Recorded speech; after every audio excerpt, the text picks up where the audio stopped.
guys, welcome back to my YouTube channel. This is Uthembisile Songbird, and today on the unlearning segment we are going to be talking about what is bad sex, and what I think makes bad sex, what other people think makes bad sex generally.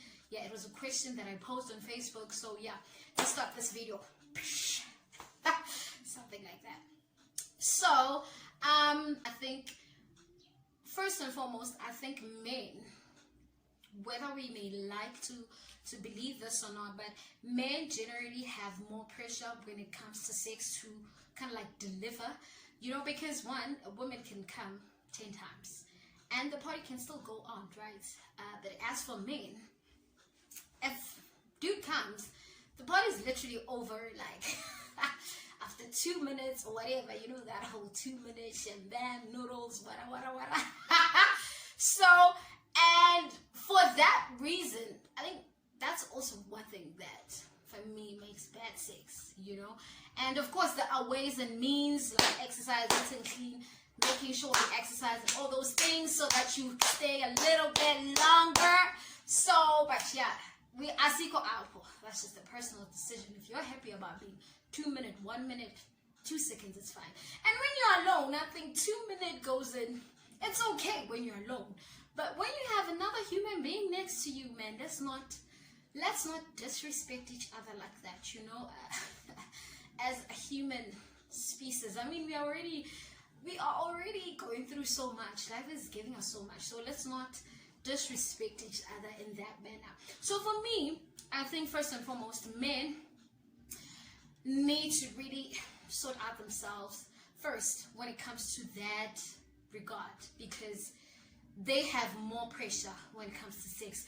They are more pressure to deliver more, because when the rod is down, there's really not much. There can't be any much party that can continue unless, of course, we're going to be doing things foreplay and all of that, right? So that's my number one. And number two, I think not communicating about what you want will result into people having bad sex. Of course, there are those moments or those times, whatever, where you've had probably great sex. These young people now call it one-night stands. You've had great one-night stands, and probably that would make you think that is the reason why you don't need to communicate certain things. But if, let's say for instance, you decide to date the person that you had a great one-night stand with, maybe for a few times you guys will have a few sessions great that you didn't have to communicate about.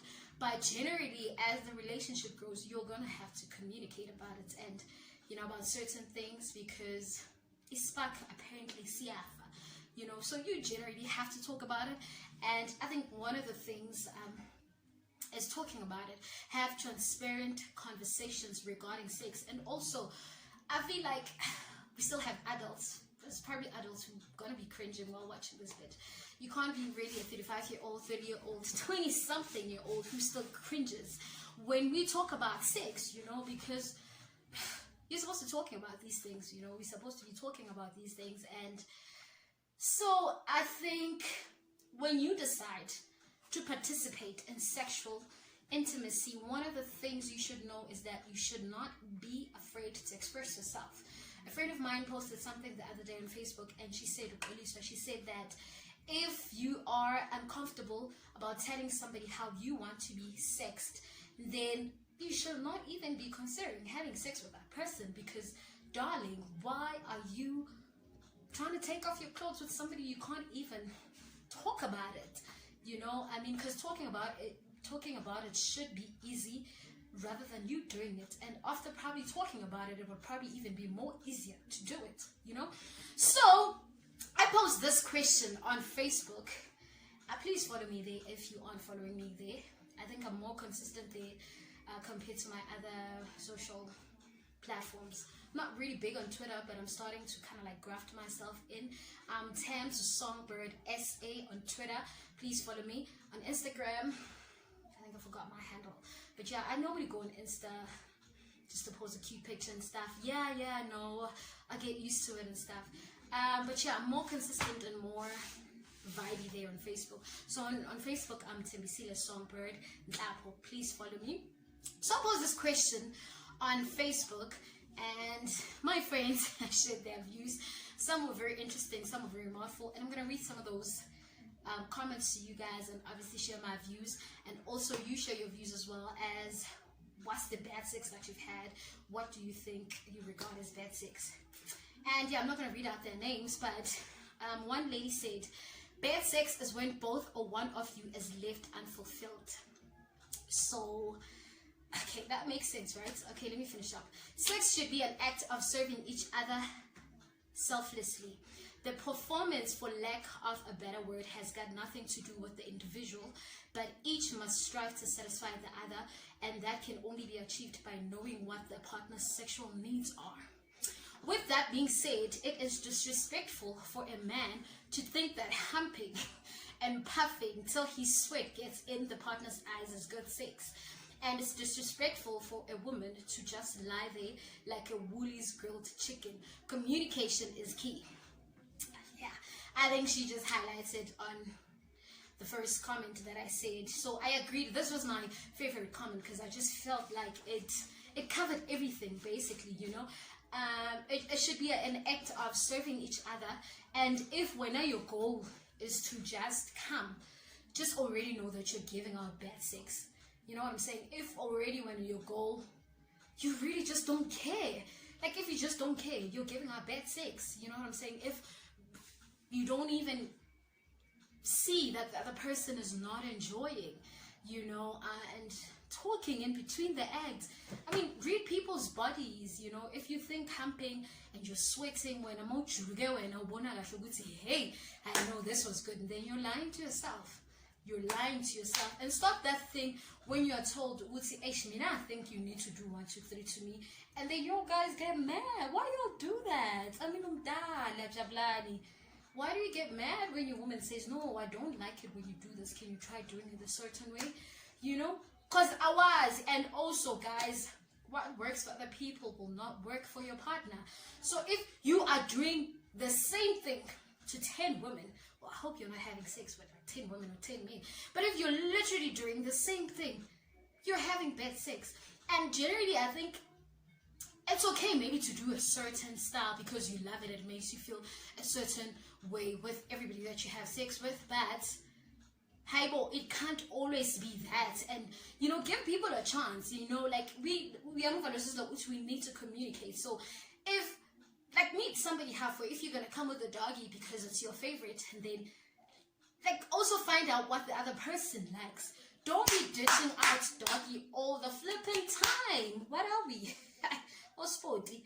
Okay, fine. And the second one, the other comment, Uzi, this person. For me, bad sex is basically sex with a woman who has a low sex drive.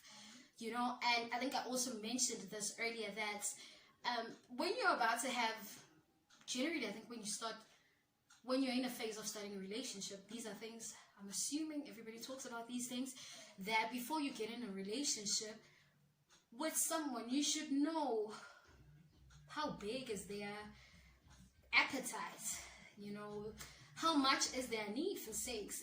And so if you know you've got a very high sex drive, high sex libido and all of that, those things should be communicated, you know, and so that you know with somebody who's also willing to have it and dish it out every day, 3 times or 4 times a day. You know what I'm saying? So make sure that you have somebody who has the same appetites as you, right? So I've never had bad sex with women who have high sex drive. I've never had bad sex with women who have a high sex drive. So on the you so means the first thing when you date him, obviously you must have a very high sex drive, because he's never had bad sex with people who have a high sex drive. And of which it makes sense why, because maybe they're always open-minded about it and they always want to do it differently. And I always feel like people who have a high sex drive are really open-minded, and not that other people aren't, but I just feel like they're very precise about what they want, and they're not ashamed to put it out there. Also because they know their bodies. When you've had a high sex drive, generally it's because also know your body and you know what works for you, and sometimes you do it yourself and you actually get to realize, so this is how I would want to do it. Oh gosh, I hope I'm not rambling and all of that, but I think this is going to be my last one. So Omuyena Uti, for me, bad sex is when she is less attractive than she okay, this for me didn't make sense, but for me, bad sex is when she is less attractive than she was when she had her clothes on. Because for the push-up bras and all other stuff that some women put on,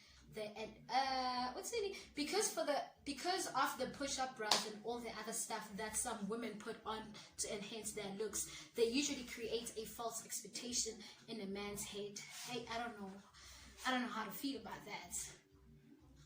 I mean, I don't know. Feel like I'm having a date of some sort where you actually, but there isn't a date where you can't go to somebody's house, just take off your clothes, like, okay, cool, put them back on. So I don't know. I really don't know. We'll see.